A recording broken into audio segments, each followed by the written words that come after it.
غائبانہ نماز جنازہ ہو سکتی ہے یا نہیں؟ فقہائے احناف کے نزدیک غائبانہ نماز جنازہ ادا کرنا ٹھیک نہیں ہے۔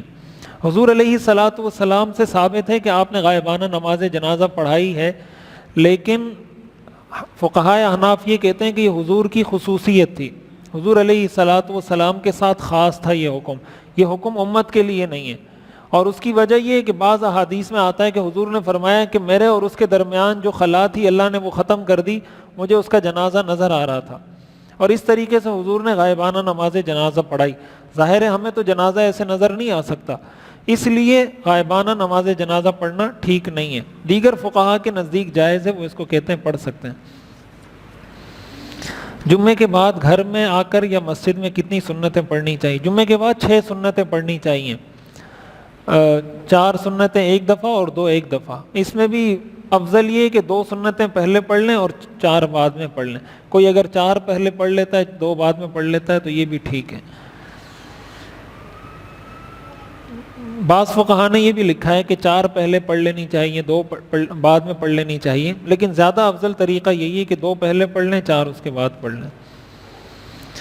جس شادی میں ناچ گانا ہو شرعاً اس کا کھانا کیسا ہے؟ کھانا تو حلال ہوگا، کھانا تو حرام نہیں ہوگا، لیکن اس میں اس چیز کو دیکھنا چاہیے کہ آپ جہاں پہ بیٹھ کے کھانا کھا رہے ہیں، آپ کی ٹیبل پر یا آپ کی جگہ پر کوئی ایسا غیر شرعی کام یا ناجائز کام ہو رہا ہے، پھر تو جانا ٹھیک ہی نہیں ہے۔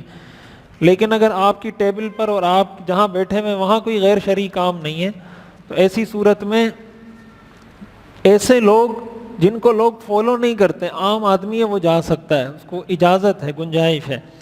اور جو ایسے لوگ ہیں جو مقتدیٰ کی حیثیت رکھتے ہیں، پیشوا ہے، امام ہے، لوگ اس کو فالو کرتے ہیں، ایسے لوگوں کو نہیں جانا چاہیے، ان کے لیے جانا جائز بھی نہیں ہے۔